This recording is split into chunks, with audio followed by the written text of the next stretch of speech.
Railway तो Shyam YouTube channel पर आप सभी लोगों का स्वागत है। प्यारे दोस्तों, लगातार मैं आप सभी लोगों के लिए रेलवे ग्रुप डी भर्ती परीक्षा 2025 को ध्यान में रखते हुए पीवाईक्यू प्रश्नों की जो हमारी सीरीज चल रही, उस सीरीज में आज का अपना ये 61 नंबर का सेट हो जाता है। और आज का जो पेपर होने वाला है वो 8 सितंबर 2022 की द्वितीय पाली का ये पेपर होने वाला है। तो आज की इस वीडियो को आपको शुरू से लेकर के एंड तक फुल वॉच करते रहना है। आज की वीडियो और आज का ये कंटेंट अगर आपको पसंद आता है तो प्लीज़ इस वीडियो को लाइक और चैनल को आप लोग सब्सक्राइब करना बिल्कुल ना भूलें। और कमेंट बॉक्स में आपको अपने स्कोर जरूर शेयर करना है कि आपने कितने प्रश्न सही किए और ये वीडियो आपको कैसी लगी। तो चलिएगा फिर शुरू करते हैं रेलवे ग्रुप डी पीवाईक्यू के प्रश्नों का सेट संख्या 61।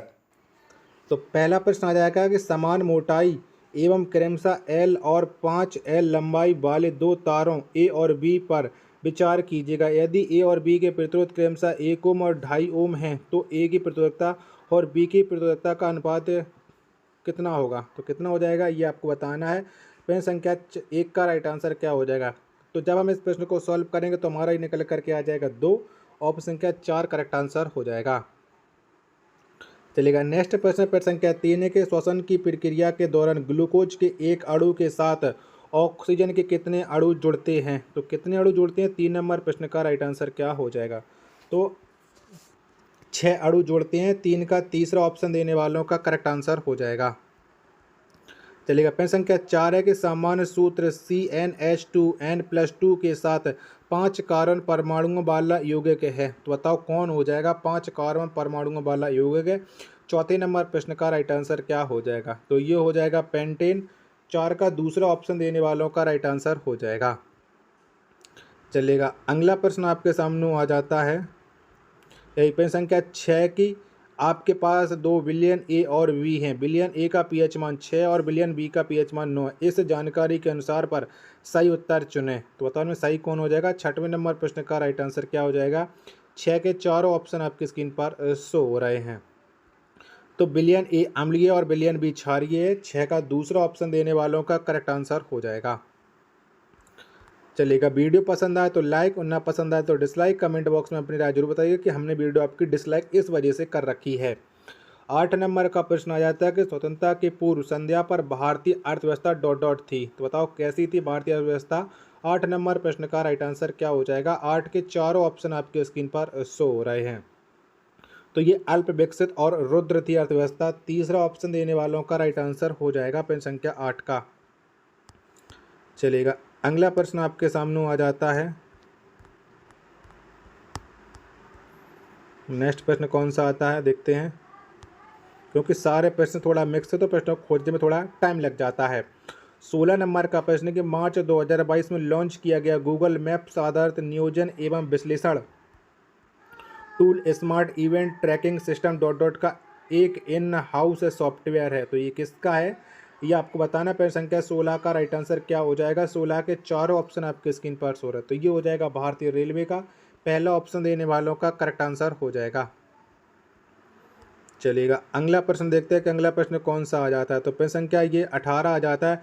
कौन सा नियम कहता है कि यदि हम अन्य इनपुटों को नियत रखकर एक इनपुट के नियोजन में वृद्धि करते रहते हैं तो अंततः एक ऐसे बिंदु पर पहुंच जाएंगे जिसके बाद आउटपुट में परिणामी वृद्धि घटने लगेगी। तो बताओ कौन सा नियम कहता है। 18 नंबर प्रश्न का राइट आंसर क्या हो जाएगा। 18 के चारों ऑप्शन आपके स्क्रीन पर शो हो रहे हैं। तो ये कहता है हासमान सीमांत उत्पाद नियम। चौथा ऑप्शन देने वालों का राइट आंसर हो जाएगा। चलेगा। प्रश्न संख्या 20 है आपके सामने कि विद्युत धारा के प्रवाह का विरोध करने की चालक की प्रवृत्ति डॉट डॉट कहलाती है। तो बताओ ये क्या कहलाती है। 20 नंबर प्रश्न का राइट आंसर क्या हो जाएगा। 20 के चारों ऑप्शन आपके स्क्रीन पर शो रहा है। तो ये प्रतिरोध कहलाती है। 20 का तीसरा ऑप्शन देने वालों का राइट आंसर हो जाएगा। नेक्स्ट प्रश्न संख्या 21 आ जाता है कि न्यूलैंड के अष्टक सिद्धांत के अस्तित्व में आने के समय तक कितने तत्वों की खोज हुई थी। तो बताओ कितने तत्वों की खोज हुई थी। 21 नंबर प्रश्न का राइट आंसर क्या हो जाएगा। 21 के चारों ऑप्शन आपकी स्क्रीन पर शो रहा है। तो ये 56 तत्वों की खोज हुई थी। 21 का दूसरा ऑप्शन देने वालों का राइट आंसर हो जाएगा। चलिएगा। अगला प्रश्न देखते हैं कौन सा आ जाता है। तब तक आप लोग वीडियो को लाइक और चैनल को सब्सक्राइब कर लीजिएगा। 30 नंबर का प्रश्न है कि एल्केन सजातीय श्रृंखला के आगामी सदस्य सूत्र इकाई द्वारा किससे भिन्न होते हैं? तो ये किससे भिन्न होते हैं? 30 का आंसर आपको देना है। तो ये जो भिन्न होते हैं वो CH2 से भिन्न होते हैं। 30 का चौथा ऑप्शन देने वालों का राइट आंसर हो जाएगा। अगला प्रश्न पेट संख्या 32 आ जाता है कि 1992 में भारतीय संविधान के 11वीं अनुसूची संविधान संशोधन अधिनियम द्वारा शामिल की गई थी। तो बताओ इसे कौन से संविधान संशोधन द्वारा 11वीं अनुसूची को शामिल किया गया था? 32 नंबर प्रश्न का राइट आंसर क्या हो जाएगा? 32 के चारों ऑप्शन आपकी स्क्रीन पर सो रहा है। तो इसे 73 में संविधान संशोधन के द्वारा शामिल किया गया था। 32 का चौथा ऑप्शन देने वालों का राइट आंसर हो जाएगा। चलिएगा अगला प्रश्न देखते हैं कि अगला प्रश्न कौन सा आ जाता है, क्योंकि देखो मैंने आपको बता चुका हूँ कि सारे प्रश्न मिक्स हैं तो प्रश्न को खोजने में टाइम भी लग सकता है। बाकी के आप लोग समझदार हैं। चलिएगा ये 36 नंबर का प्रश्न आ जाता है कि इनमें से किस भारतीय क्रिकेटर ने टेस्ट क्रिकेट में 7वीं या उससे नीचे के क्रम पर बल्लेबाजी करते हुए किसी भारतीय द्वारा उच्चतम स्कोर बनाने के कपिल देव के लंबे समय से विद्यमान रिकॉर्ड को तोड़ा है? तो ये रिकॉर्ड किसने तोड़ा है? 36 नंबर प्रश्न का राइट आंसर आपको देना है। 36 के चारों ऑप्शन आपके स्क्रीन पर सो रहा है। तो ये रिकॉर्ड तोड़ा था रविंद्र जडेजा ने। चौथा ऑप्शन देने वालों का करेक्ट आंसर हो जाएगा। नेक्स्ट प्रश्न पर संख्या 37 आ जाता है कि संस्कृति और संसदीय मामलों के राज्य मंत्री ने बीकानेर में कार्यशाला परामर्श 2022 का शुभारंभ किया था। तो बताओ किसने किया था ये शुभारंभ? 37 नंबर प्रश्न का राइट आंसर क्या हो जाएगा? तो ये कैरियर परामर्श शुभारंभ किया गया था। पहला ऑप्शन देने वालों का राइट आंसर हो जाएगा। 38 नंबर का प्रश्न आ जाता है कि आवश्यक रक्षा सेवा अधिनियम कब पारित किया गया था? तो बताओ कब पारित हुआ था? 38 नंबर प्रश्न का राइट आंसर क्या हो जाएगा? तो आवश्यक रक्षा सेवन अधिनियम इसे जो पारित किया गया था वो पारित किया गया था 2021 में। 38 का पहला ऑप्शन देने वालों का राइट आंसर हो जाएगा। नेक्स्ट प्रश्न आ जाता है आपके सामने प्रश्न संख्या 41 के पादपों में अपशिष्ट उत्सर्जन की प्रक्रिया के संबंध में इनमें से कौन सा कथन सही है? तो बताओ में से कौन सा कथन सही हो जाएगा? 41 नंबर प्रश्न का राइट आंसर क्या हो जाएगा? 41 के चारों ऑप्शन आपके स्क्रीन पर शो हो रहे हैं। तो ये हो जाएगा कुछ पौधों में अपशिष्ट उत्पाद राल के रूप में संचित होते हैं। चौथा ऑप्शन देने वालों का राइट आंसर हो जाएगा। चलिएगा अगला प्रश्न आ जाता है आपके सामने प्रश्न संख्या 47 के निम्नलिखित में से कौन सा हाइड्रोकार्बन का एक जटिल मिश्रण है जो पृथ्वी पर द्रव्य गैसीय या ठोस रूप में मौजूद होता है जिसे ईंधन के रूप में परिष्कृत किया जा सकता है? तो ये कौन सा हाइड्रोकार्बन होता है? 47 नंबर प्रश्न का राइट आंसर क्या हो जाएगा? 47 के चारों ऑप्शन आपकी स्क्रीन पर सो रहे हैं। तो ये हो जाएगा पेट्रोलियम। दूसरा ऑप्शन देने वालों का राइट आंसर हो जाएगा। प्रश्न संख्या 48 आ जाता है कि दो एक समान प्रतिरोध 6 वाट की बैटरी के साथ समांतर क्रम में संयोजित हैं। परिपथ में क्षय हुई कुल शक्ति 12 वाट है। प्रत्येक प्रतिरोधक में धारा ... होगी। तो बताओ कितनी हो जाएगी? 48 नंबर प्रश्न का राइट आंसर क्या हो जाएगा? 48 के चारों ऑप्शन आपके स्क्रीन पर सो रहा है। तो ये हो जाएगी धारा 1 एम्पियर। 48 का चौथा ऑप्शन देने वालों का राइट आंसर हो जाएगा। नेक्स्ट प्रश्न पर संख्या 49 आ जाता है कि इनमें से कौन से जैव निम्नकरणीय पदार्थ हैं? तो बताओ कौन है? 49 नंबर प्रश्न का राइट आंसर क्या हो जाएगा?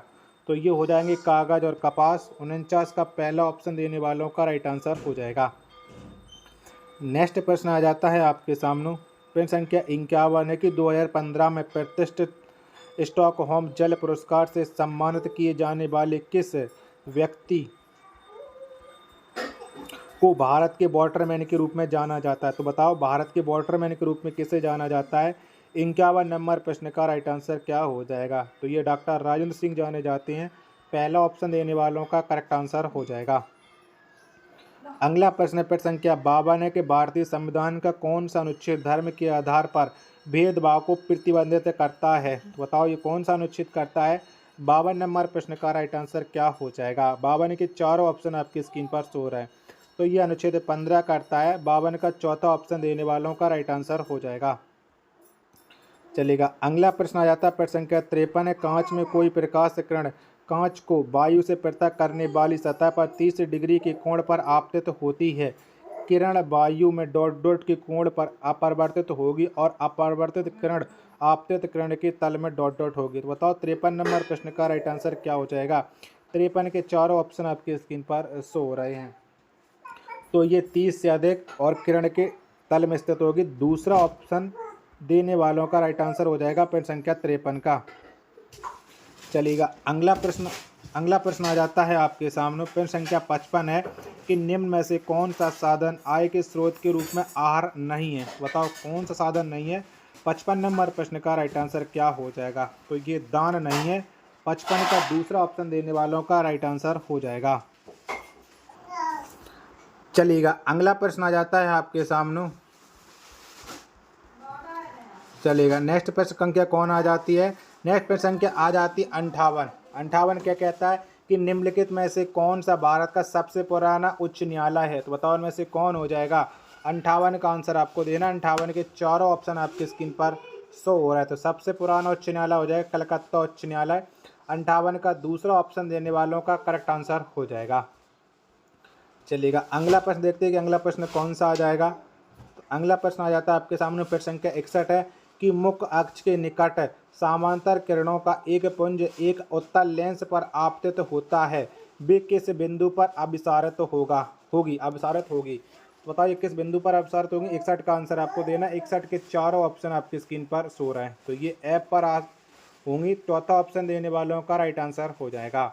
चलिएगा अगला प्रश्न आ जाता है प्रश्न संख्या 63 है। किसी वस्तु को एक 16 सेंटीमीटर फोकस दूरी वाले उत्तल लेंस के मुख्य अक्ष पर 8 सेंटीमीटर की दूरी पर रखा गया। इसका प्रतिबिंब डॉट डॉट की दूरी पर बनेगा। तो इसका प्रतिबिंब कितनी दूरी पर बनेगा। 63 नंबर प्रश्न का राइट आंसर आपको बताना है। तो जब हम इसे सॉल्व करेंगे सूत्र के द्वारा तो इसका जो राइट आंसर निकल करके आ जाएगा माइनस के 16 सेंटीमीटर की दूरी पर इसका प्रतिबिंब बनेगा। पहला ऑप्शन देने वालों का राइट आंसर हो जाएगा।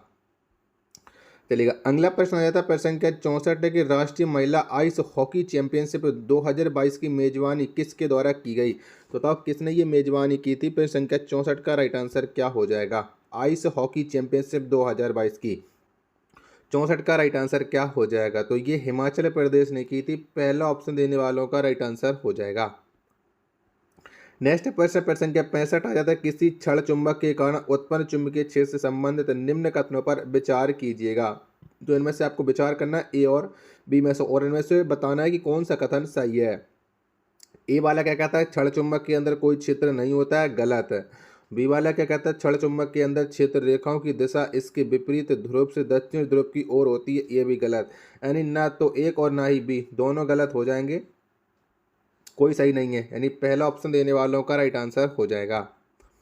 चलिएगा अगला प्रश्न देखते हैं कि अगला प्रश्न कौन सा आ जाता है। प्रश्न संख्या 66 की स्वतंत्रता के बाद भारत में पहली बार वन्य जीव संरक्षण अधिनियम किस वर्ष लागू हुआ था। तो बताओ कब लागू हुआ था ये वन्य जीव संरक्षण अधिनियम। 66 नंबर प्रश्न का राइट आंसर क्या हो जाएगा। तो ये 1972 में लागू हुआ था। 66 का पहला ऑप्शन देने वालों का राइट आंसर हो जाएगा। चलिएगा नेक्स्ट प्रश्न है प्रश्न संख्या 68 है कि जुलाई 2021 में केंद्रीय मंत्रिमंडल द्वारा किस संस्थान को डीम टू बी यूनिवर्सिटी से गति शक्ति विश्वविद्यालय नामक केंद्रीय विश्वविद्यालय में अपग्रेड किया गया था।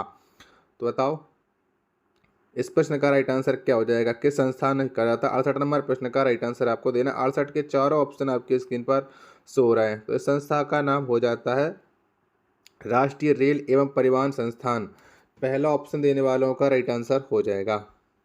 चलिएगा अगला प्रश्न प्रश्न संख्या 69 है कि निम्न में से कौन सा उदासीनीकरण अभिक्रिया का उदाहरण है। तो बताओ इनमें से कौन हो जाएगा। 69 नंबर प्रश्न का राइट आंसर आपको देना है। 69 के चारों ऑप्शन आपकी स्क्रीन पर शो हो रहे हैं।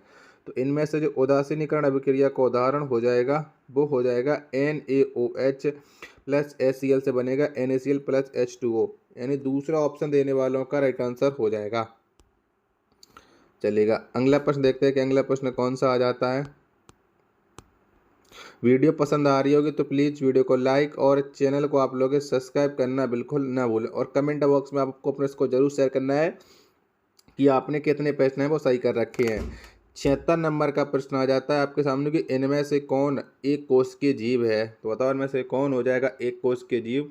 76 नंबर प्रश्न का राइट आंसर आपको देना है कि 76 का राइट आंसर क्या हो जाएगा। तो एक कोष के जो जीव है वो हो जाता है पैरामीशियम। 76 का दूसरा ऑप्शन देने वालों का करेक्ट आंसर हो जाएगा। नेक्स्ट प्रश्न संख्या 77 है कि पूर्णा और गिरना नदियां निम्न में से किस नदी प्रणाली की सहायक नदियां हैं? तो बताओ ये किसकी सहायक नदियां हो जाती हैं? पूर्णा और गिरना। 77 का आंसर आपको देना है। तो ये नदियां हो जाती हैं ताप्ती की सहायक नदियां। 77 का दूसरा ऑप्शन देने वालों का करेक्ट आंसर हो जाएगा। नेक्स्ट प्रश्न संख्या 78 आ जाता है आपके सामने कि वर्ष 2021 में बर्नाली दास के नेतृत्व में एक भारतीय टीम ने कितने तारों की खोज की थी? बताओ कितने तारों की खोज की थी बर्नाली दास के नेतृत्व में? 78 नंबर प्रश्न का राइट आंसर आपको देना है। तो ये खोज की थी 8 तारों की, जो सूर्य से भी गर्म है। 78 का पहला ऑप्शन देने वालों का राइट आंसर हो जाएगा। 79 नंबर का प्रश्न आ जाता है कि 2016 विमुद्रीकरण के बाद छापी गई महात्मा गांधी श्रृंखला की नई नोटों में से किस मूल्य वर्ग के नोट पर भारत के पहले अंतर्गीय अंतरिक्ष मिशन का प्रतिनिधित्व करने वाले मंगलयान की तस्वीर प्रदर्शित है? तो बताओ मंगलयान की तस्वीर किस पर मिल जाएगी? 79 का आंसर आपको बताना है। 79 का राइट आंसर क्या हो जाएगा? तो ये मिल जाएंगे 2000 रुपये के नोट पर मंगलयान की तस्वीर। तीसरा ऑप्शन देने वालों का राइट आंसर हो जाएगा। प्रश्न संख्या 80 आपके सामने कि भारत की 2011 की जनगणना के अनुसार देश में सबसे कम बोली जाने वाली भाषा निम्न में से कौन सी है? तो बताओ इनमें से एक भाषा ऐसी है जो देश में सबसे कम बोली जाती है, तो वो कौन सी हो जाएगी? 80 का राइट आंसर आपको बताना है। तो वो हो जाएगी तमिल। 80 का चौथा ऑप्शन देने वालों का राइट आंसर हो जाएगा। चलिएगा, वीडियो पसंद आ रही होगी तो प्लीज़ वीडियो को लाइक और चैनल को आप लोग सब्सक्राइब करना बिल्कुल न भूलें। नेक्स्ट प्रश्न संख्या 83 है कि इनमें से कौन सा पुष्प का मादा जनन अंग है? तो बताओ कौन हो जाएगा? 83 नंबर प्रश्न का राइट आंसर आपको देना है। तो इनमें से जो पुष्प का मादा जनन अंग हो जाता है वो हो जाता है स्त्री केसर। 83 का दूसरा ऑप्शन देने वालों का राइट आंसर हो जाएगा। चलिएगा, नेक्स्ट प्रश्न पर संख्या आपके सामने 85 है कि लाश का आंतों में पचित और अवशोषित डॉट डॉट का परिवहन करती है। तो बताओ ये किसका परिवहन करती है? 85 नंबर प्रश्न का राइट आंसर क्या हो जाएगा? तो ये परिवहन करती है बसा का। 85 का तीसरा ऑप्शन देने वालों का राइट आंसर हो जाएगा। प्रश्न संख्या 86 है कि असम राज्य के उत्तर पूर्वी भाग में मनाया जाने वाला वह 7 दिवसीय महोत्सव कौन सा है जो असमिया नव वर्ष के प्रारंभ का प्रतीक है? तो बताओ इनमें से कौन हो जाएगा असमिया नव वर्ष का प्रारंभ प्रतीक? 86 नंबर प्रश्न का राइट आंसर क्या हो जाएगा? 86 के चारों ऑप्शन आपकी स्क्रीन पर शो रहे हैं। तो ये हो जाएगा बुहाग बिहू महोत्सव। तीसरा ऑप्शन देने वालों का राइट आंसर हो जाएगा।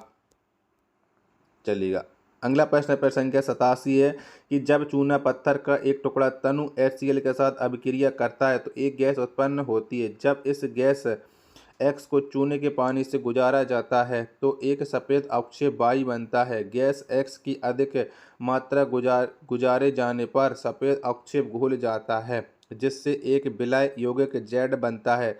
X, Y और Z क्रमशः डॉट डॉट है। तो बताओ ये क्या हो जाएंगे? 87 नंबर प्रश्न का राइट आंसर आपको देना है। तो ये हो जाते हैं CO2, CO3 और CaHO3 का होल ट्वाइस। तीसरा ऑप्शन देने वालों का राइट आंसर हो जाएगा। प्रश्न संख्या 88 है कि प्रकाश संश्लेषण के उत्पादों को पत्तियों से पौधों के अन्य भागों में किसके माध्यम से ले जाया जाता है? तो बताओ ये किसके माध्यम से ले जाते हैं? 88 का आंसर आपको देना है। 88 का राइट आंसर क्या हो जाएगा? 88 के चारों ऑप्शन आपकी स्क्रीन पर शो रहा है। तो ये फ्लोएम के माध्यम से ले जाया जाता है। पहला ऑप्शन देने वालों का राइट आंसर हो जाएगा। नेक्स्ट प्रश्न पर संख्या 89 है कि 20 सेंटीमीटर फोकस दूरी वाला एक अपसारी दर्पण वस्तु के आकार के 1/3 आकार का प्रतिबिंब निर्मित करता है। वस्तु दर्पण से कितनी दूरी पर स्थित है? तो बताओ ये कितनी दूरी पर स्थित हो जाएगी? 89 नंबर प्रश्न का राइट आंसर क्या हो जाएगा? तो ये स्थित हो जाएगी -40 सेंटीमीटर की दूरी पर। 89 का पहला ऑप्शन देने वालों का राइट आंसर हो जाएगा।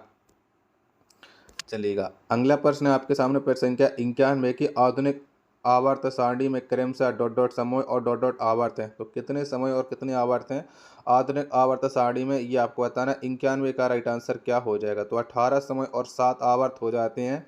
91 का दूसरा ऑप्शन देने वालों का राइट आंसर हो जाएगा। चलिएगा, प्रश्न संख्या 94 आपके सामने के प्रसिद्ध जगन्नाथ मंदिर इनमें से किस शहर में स्थित है? तो बताओ कौन शहर में स्थित है? तो इनमें से जो प्रसिद्ध जगन्नाथ मंदिर है ये स्थित है पुरी में। और पुरी कहाँ पर पड़ता है? उड़ीसा में। 94 का चौथा ऑप्शन देने वालों का राइट आंसर हो जाएगा। चलिएगा अगला प्रश्न देखते हैं कि अगला प्रश्न कौन सा आ जाता है आपके सामने। प्रश्न संख्या 99 की डीसी जनरेटर किस सिद्धांत पर आधारित है? तो बताओ कौन सिद्धांत पर ये डीसी जनरेटर आधारित होता है? 99 नंबर प्रश्न का राइट आंसर क्या हो जाएगा? तो ये आधारित होता है विद्युत चुम्बकीय प्रेरण पर। 99 का तीसरा ऑप्शन देने वालों का राइट आंसर हो जाएगा। चलिएगा आशा और उम्मीद करता हूँ आप सभी लोगों को ये वीडियो ज़रूर पसंद आई होगी। तो प्लीज़ इस वीडियो को लाइक और चैनल को आप लोग सब्सक्राइब करना बिल्कुल ना भूलें। मिलते हैं और नेक्स्ट वीडियो के साथ, तब तक के लिए धन्यवाद। जय हिंद, वंदे मातरम।